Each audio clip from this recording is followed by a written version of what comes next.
Bismillahirrahmanirrahim. Alhamdulillahi rabbil alamin. Alladhi faddala kullal ibadi birahmatihi al-azimah. Wassalatu wassalamu ala rasulillahi ahbaban nasi wa atqahu 'inda Allahi jalla wa ala. Fasalawatullahu alaihi wa salamuhu al-kabil wa ala alihi wa sahbihi wa dhurriyyatihi wa ummatihi ila yaumil mi'ad. Wa ba'd. His Excellency,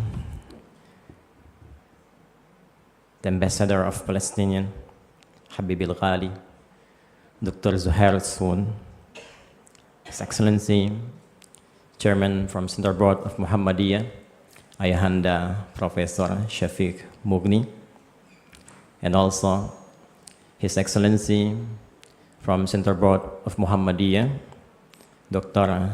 Sayuti, His Excellency, our beloved Rector of Universitas Muhammadiyah Yogyakarta, Professor Gunawan Budianto, His Excellency, my brother, the Chairman from Basnas, Al-Ustad Kiai Haji Ahmad Sudrajat, His Excellency, our brother from Lazismu, my beloved brothers, Al-Ustad Mahdi Tago, honorable lectors, and my beloved brother and sister, participant of Summer School 2022.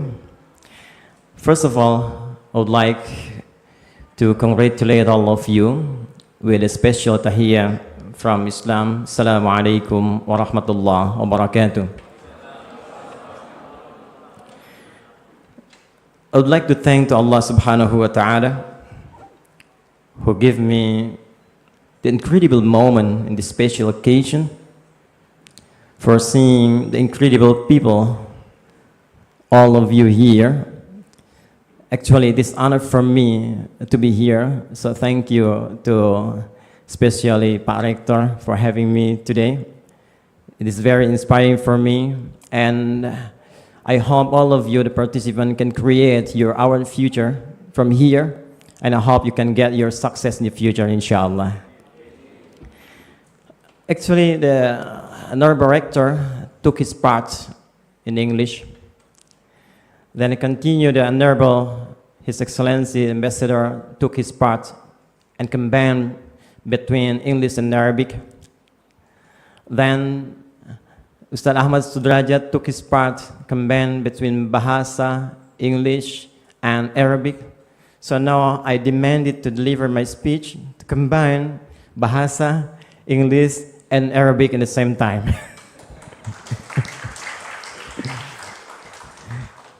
So the first, I want to deliver my speech in Bahasa first, because it's very important to deliver our program, so in our cooperation with Basnas, Lazismu, and Muhammadiyah especially. Bapak Ibu sekalian, sejak tadi di awal kita menyanyikan, dan saya tidak ingin mengatakan menyanyikan saja, tapi juga menghayati dari mulai lagu kebangsaan kita. Dan saat menyanyikan Sang Surya, saya ikut meneteskan air mata juga, karena memori saya kembali kepada bagaimana Kiai Haji Ahmad Dahlan dulu mendirikan persyarikatan ini. Sang Surya itu yang dibuat oleh sosok yang sangat luar biasa, Pak Jarnawi Hadikusuma. Isinya dalam sekali, merefleksikan bagaimana harapan Kiai Haji Ahmad Dahlan, atau yang dikenal juga dengan Muhammad Darwish, yang berkehidupan di Kauman, lantas kemudian mengambil sebagian masanya di Mekah untuk belajar.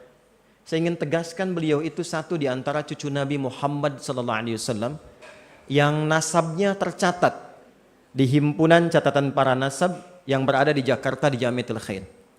Ya, lebih lengkapnya Syekh Muhammad Darwish atau Syekh Ahmad Dahlan bin Kiai Haji Abu Bakar bin Kiai Sulaiman bin Kiai Ilyas bin Demang Jurang Juru Kapindo, ya, bin Demang Jurang Juru Sapisan bin Kiai Gerebek bin Muhammad Ishaq. Muhammad Ishaq itu adalah anak dari Raden Ainul Yakin atau dikenal dengan Sunan Giri, yang nasabnya tersambung kepada Ali Zainal Abidin anak dari Al-Husain, adik dari Al-Hasan, anak daripada Ali bin Abi Thalib, zauj Fatimah Az-Zahra bintu Rasulullah sallallahu alaihi wasallam, Muhammad bin Abdullah bin Abdul Muttalib bin Hashim bin Abdul Manaf bin Qusay bin Murrah bin Kilab bin Ka'ab bin Ghalib bin Fihr bin Malik bin Nadar bin Kinana bin Khuzaimah bin Mudrika bin Ilyas bin Nizar bin Mudar bin Ma'ad bin Adnan bin Addi bin Adri bin Muqawwam bin Nahur bin Tarikh bin Ya'rub bin Yasjub bin Nabit bin Ismail alaihissalam bin Ibrahim alaihissalam bin Azar atau bin Nahur bin Abir bin Kinan bin Arfakhshad bin Sam bin Nuh alaihissalam bin Mihlail bin Matushalah bin Kinan bin Anwas bin Thith bin Adam alaihissalam. Coba diulangi. Jadi secara nasab itu jelas. Dan ketika beliau mendirikan Persyarikatan Muhammadiyah dan diberi nama dengan Muhammadiyah. Jadi Muhammad itu disebutkan 4 kali dalam Al-Quran. Di Quran surah ke-3 Ali Imran ayat 144. Quran surah ke-33 Al-Ahzab ayat 40. Quran surah 47 dengan namanya ayat kedua. Dan Quran surah 48 ayat 29. Ahmad disebutkan sekali di Quran surah ke-61 di ayat yang ke-6. Beliau tidak menamai ini dengan Ahmadiyah. Bukan supaya tidak kontroversi, bukan. Tapi ada kesan lain yang ingin dibangun dengan kalimat Muhammadiyah. Muhammad itu sighah mubalaghah, bentuk superlatif dari kata Mahmud asalnya. Di Arab itu kalau ada disebut orang punya sifat sosial tinggi, senang berbagi, dia baik, orang Arab menyebutnya dengan Mahmud. Ba'din sautarjim min al-lughah al-arabiyyah insyaallah fil akhir. Jadi orang Arab menyebutnya dengan Mahmud. Tapi kalau dia banyak nilai sosialnya, dimensi sosialnya banyak, hablu minanasnya luar biasa, maka berubah namanya dari Mahmud menjadi Muhammad. Sedangkan Ahmad itu bentuk superlatif dari kata Hamid. Itu lebih kepada dimensi spiritual, hubungan dengan Allah dalam konteks ibadah. Semakin tinggi ibadahnya, maka naik berubah menjadi Ahmad. Kalau orang menyembah Allah, itu sudah kewajiban. Setidaknya bagi setiap muslim. Salat itu sudah kewajiban. Puasa kewajiban. Tapi apakah setiap orang yang salat mampu merefleksikan dan mengimplementasikan nilai-nilai spiritualnya ke dalam konteks sosial? Tanha anil fakhsya iwal munkar? Belum tentu. Maka dibuatlah oleh beliau Muhammadiyah. Muhammad nama sifat sosial yang melekat pada Nabi. I-nya nisbah, taknya sifat. Jadi semua yang melekat pada Muhammadiyah itu mesti menumbuhkan kepekaan sosial yang tinggi dalam wujud-wujud yang bisa dijangkau. Disitulah kemudian spirit pertama beliau membangun dengan menerjemahkan surah Al-Ma'un. Bagaimana berbagi yang sederhana, membuat PKU, membuat pusat pendidikan yang sampai sekarang bahkan lebih daripada 100 universitas dan sekian ribu pesantren itu. Yang ingin saya sampaikan, ini dahsyatnya. Kiai Haji Ahmad Dahlan ingin memberikan penekanan pada nilai takwa yang sifatnya sangat universal, yang bisa memberikan kontribusi bagi setiap manusia dimanapun ia berkehidupan. Jadi beliau inginkan siapapun anggota warga persyarikatan yang ada di Muhammadiyah, dimanapun dia berada, dia harus mampu berkontribusi setidaknya pada orang-orang yang hadir di lingkungan sosialnya. Alhamdulillah, saat ini kita bisa mengatakan pada beliau, setelah sekian ratus tahun, 100 tahun lebih, 110 tahun, kita katakan pada beliau, ya Syekhi, Syekh Ahmad Dahlan, risalah sederhana yang pernah dulu dirilis di kauman itu, kami sekarang telah lebarkan dalam tingkat global, bahkan menjangkau di antara satu tanah yang sangat disucikan sampai ke Palestina. Karena itu, saya sangat bersyukur dengan momentum hari ini. Ini adalah bagian dari refleksi takwa kita. Dan takwa disebutkan 155 kali dalam Al-Quran. Derivasinya 240 kali. Di antara sekian penyebutan itu, ada yang terkait dengan unsur pendidikan. Prof, di Quran surah keempat, An-Nisa ayat 9. وَلْيَخْشَى الَّذِينَ لَوْ تَرَكُوا مِنْ خَلْفِهِمْ ذُرِّيَّةً ضِعَافًا خَافُوا عَلَيْهِمْ فَلْيَتَّقُوا اللَّهَ وَلْيَقُولُوا قَوْلًا سَدِيدًا. Jangan biarkan ada generasi-generasi yang saat engkau tinggalkan, mereka lemah. Di antara lemah itu bisa iman, bisa harta, tapi juga ulama sepakat bisa lemah dari aspek pendidikan. Maka ini ada Basnas, ada stakeholder dari negeri kita juga. Menariknya, konsepsi ini dituangkan dalam Undang-Undang Sistem Pendidikan Nasional. Jadi, kalau Bapak Ibu buka Undang-Undang Sistiknas nomor 20 tahun 2003 di poin menimbang yang poin B, ya, silahkan dibuka. Undang-Undang Dasar Negara Republik Indonesia tahun 1945 mengamanatkan kepada negara Indonesia untuk menyelenggarakan satu sistem pendidikan demi meningkatkan keimanan dan ketakwaan kepada Tuhan Yang Maha Esa serta akhlak mulia. Jadi sistem undang-undang kita sudah menampilkan komposisi takwa itu nomor 1. Kemudian setelah itu iman dan akhlak mulia baru ditopang dengan pengetahuan. Dan amanat itu sekarang diimplementasikan oleh Muhammadiyah, jadi menyatu antara nilai-nilai Qur'ani, nilai-nilai kebangsaan, dan nilai-nilai kemuhammadiyahan. Jadi saya ucapkan selamat kepada UMY, Universitas Muhammadiyah Yogyakarta, yang mengambil bagian dari orang-orang hebat yang mengimplementasikan nilai-nilai kemuliaan tadi. Semoga mudah-mudahan ke depan UMY yang sudah hampir lebih dari 41 tahun ya, Prof ya, tetap berkembang, lebih maju, dan ke depan insya Allah di Quantum Akhyar Institute kami siap jika ada hal yang ingin disinergikan.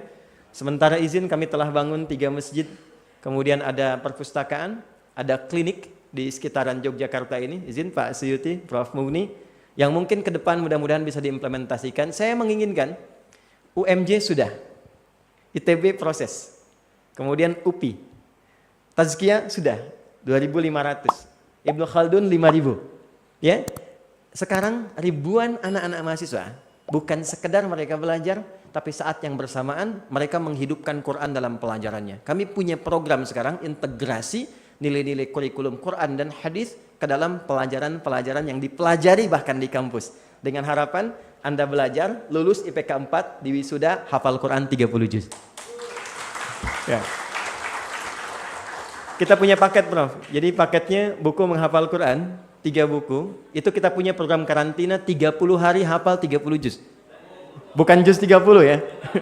30 hari 30 juz. Nanti kita bawa ke sini untuk testimoni. Dan sekarang anak-anak mahasiswa sudah mulai seperti itu. Jadi kalau mereka, ada yang 78 tahun. Ada yang kemarin rekor 82 tahun. Ada yang 50 tahun dari Jambi, ibu-ibu hafal Quran 49 hari. Jadi kalau Anda di sini 4 tahun kurang lebih, maka jangan kalah oleh ibu yang 50 tahun hafal Quran 49 hari. طيب أخص بذكري لأحبائي الإخوة من فلسطين حبي موصول إليكم بلا حدود فاليوم إنه يوم ميمون واليوم يوم مشهود يوم أن طلع إخوتنا من الأرض المقدسة التي ذكرها الله سبحانه وتعالى بقرآنه بكلمة طيبة تاريخية بل حفظها ويحفظها كل جيل من المؤمنين سبحان الذي أسرى بعبده ليلا من المسجد الحرام إلى المسجد الأقصى الذي باركنا حوله لنريه من آياتنا إنه هو السميع البصير. فقضية فلسطين ليست قضية إسلامية فحسب بل تجاوزت عن ذلك فأصبحت قضية إنسانية يحتاج إلى ضمير الإنسان الصافي لينظر إلى الأفق البعيد لكي يستطيع كل إنسان أن يتمتع بحريته ويتمتع بسلامته واطمئنانه.